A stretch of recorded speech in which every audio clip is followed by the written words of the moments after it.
Our next presenter is Dr. Nalini Negi from the University of Maryland.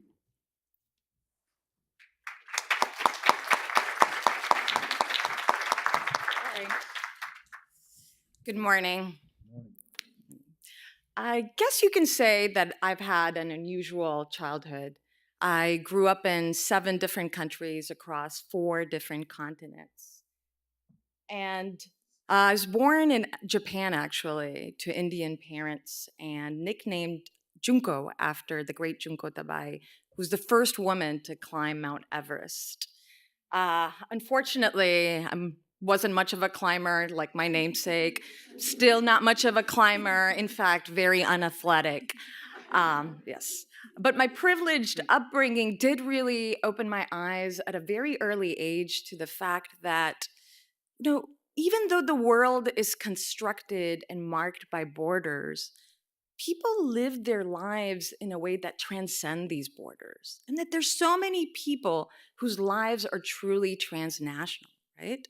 And for the 43 million immigrants in the United States, immigrants like myself, these transnational connections are really what sustain us, are really what sustain our well-being.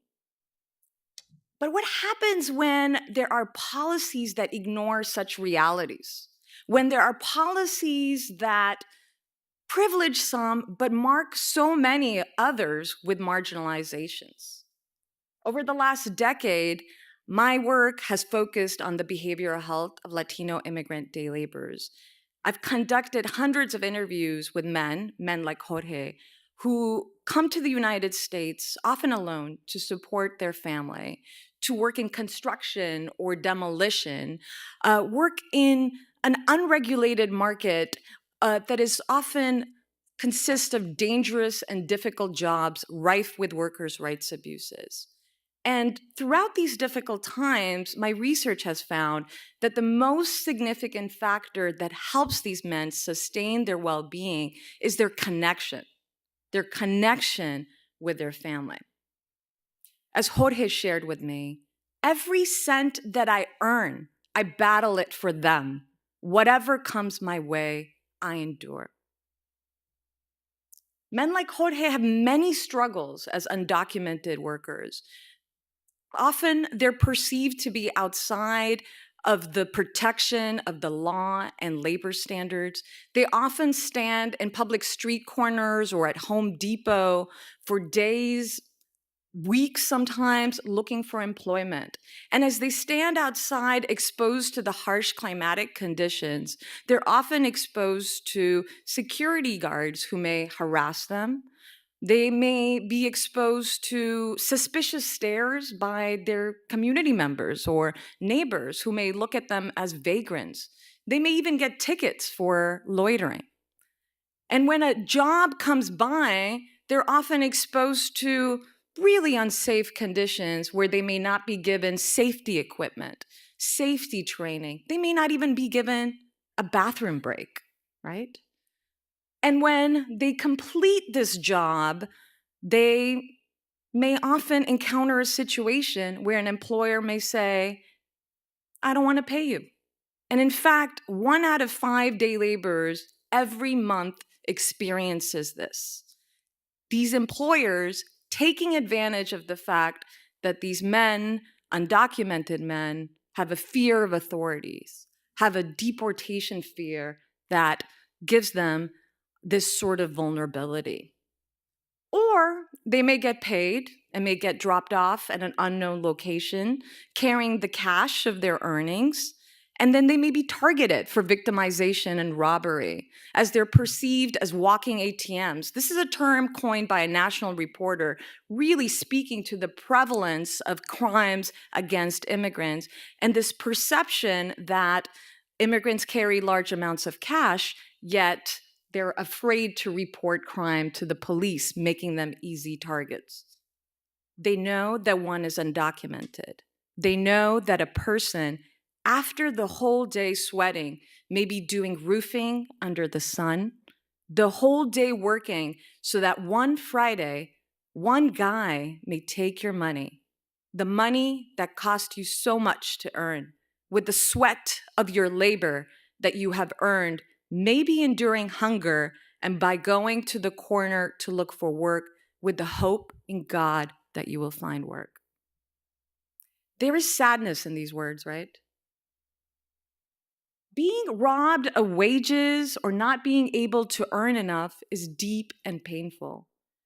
And my research finds that this sadness or desesperación is not necessarily in reference to the workers' rights abuses that these men encounter in their daily experiences, or it's not necessarily in reference to the lack of protection that our immigration system engenders, or it's not necessarily in reference to the fact that their own neighbors and community members have a racialized suspicion of them.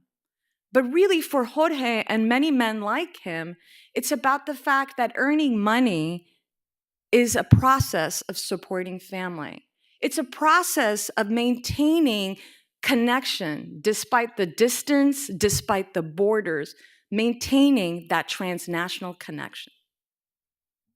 And when an employer refuses to pay Jorge, just as, like I mentioned earlier, 1 out of 5 day laborers experience every month, or when he's robbed or when he's unable to send money, there is a deep shame and sorrow. There's a fear in these moments that the thread of transnational connection may become or may be in danger of becoming frayed. Sometimes I don't want to call home. I don't have money, and I know that they're going to need things for school. Sometimes I feel afraid to say, I have no money. And that is what is emblematic of this battle to fight what I argue is a state-sanctioned process of disconnection. What, in many of my interviews with day laborers have referred to, can lead to a deep despair that settles in the body. Worried to tell your children that you don't have enough money, not wanting to burden your wife with problems. She has so much on her plate already. Can lead to not calling this week or the next or the next.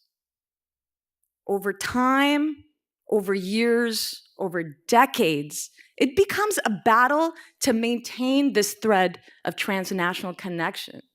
As the state systematically disconnects you from being able to work under safe and regulated conditions, as the state systematically disconnects you from the protection of authorities, or even systematically disconnects you from medical care and social services. While a majority actually will continue to maintain a connection like Jorge does, talking to his family every 2 days with especially long conversations on Fridays, there are some that all of this is going to take a toll on, right? And this toll will then feature in the fact that this transnational connection will then remain only a semblance of a memory. And they will remain with this hope to see maybe one day their children who are no longer children whose faces a day laborer who's homeless in Baltimore stated to me, whose faces he sees in his dreams. Yet, today in the United States, we're continuing to discuss policies that will disconnect. Policies that are discussing separating children from parents seeking asylum. Policies that are placing DACA and TPS recipients in limbo. Policies that are continuing a system that maintains an underclass of undocumented people that are disconnected from a social safety net. And a wall that physically separates and criminalizes men like Jorge who seek a better life, not only for themselves, but for their families. As we continue to live in an increasingly transnational world, I really want you to reflect and think about connection. I want you to reflect and think about how policies connect you, how your families connect you. And then I want you to think about, and remember, actually, we continue to live in a world where a Japanese woman climbed the highest peak in Nepal We continue to live in a world where a child born to Indian parents, named after this same Japanese woman, is standing here talking to you and whose dreams and aspirations have been privileged.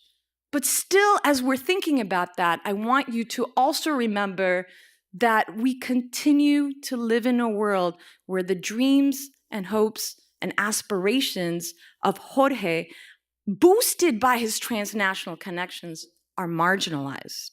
And how he has to battle each and every day through layers of state-sanctioned policies that hack away at his connections.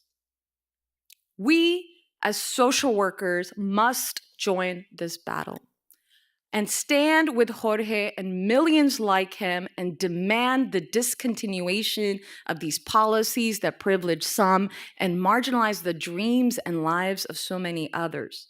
This is not the time to sit, afraid to climb. This is really a time to reach for a change. Thank you.